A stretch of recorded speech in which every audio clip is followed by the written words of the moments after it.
Hello बच्चों, let's see this question. So the question is saying which one is correct about the bacterial cell envelope. हमें बताना है इनमें से कौन से ऑप्शन है जो करेक्ट है बैक्टीरियल सेल एनवेलप के लिए. तो सबसे पहले हम लोग सेल एनवेलप ही जान लेते हैं. तो बेटा बैक्टीरिया में आउटर कवरिंग के लिए, आउटर प्रोटेक्शन के लिए जो है एक कवरिंग प्रेजेंट होती है, that is called cell envelope. And these cell envelope are made up of glycocalyx,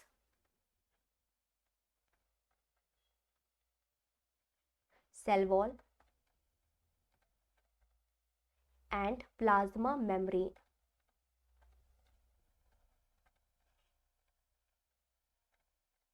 ठीक है बेटा, अगर मैं इसका स्ट्रक्चर बना के दिखाऊं आपको तो स्ट्रक्चर कुछ इस तरीके का होगा. अंदर प्लाज्मा मेम्ब्रेन प्रेजेंट होगी. So this is yellow one is plasma membrane. इसके ऊपर कवरिंग पाई जा रही होगी सेल वॉल की, तो this is cell wall.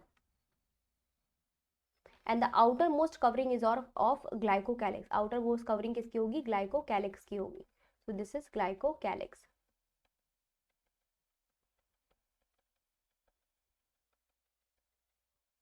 This is glycocalyx. So outermost क्या है? Glycocalyx. Cell wall is the middle one and the inner one is plasma membrane. अंदर क्रोमोसोम प्रेजेंट होगा, साइटोप्लाज्म प्रेजेंट होगा, राइबोसोम पाए जा रहे होंगे.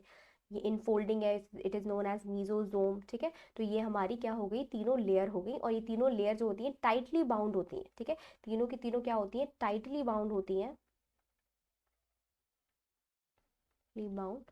और तीनों को मिलाकर इसी वजह से हम लोग बोलते हैं सेल एनवेलप. ठीक है, वैसे तो तीनों का फंक्शन जो है वो अलग अलग है, बट एक साथ अगर देखा जाए तो ये प्रोटेक्टिव यूनिट की तरह काम करती है. ठीक है, so the option is outermost cell wall followed by glycocalyx and then plasma membrane. नहीं, गलत. The outermost glycocalyx followed by plasma membrane and then cell wall. नहीं.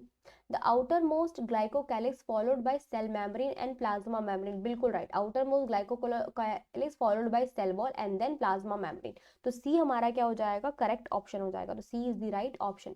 डी देख लेते हैं. Cell envelope is chemically very simple and consist of only plasma membrane. तो ये तो बिल्कुल गलत है.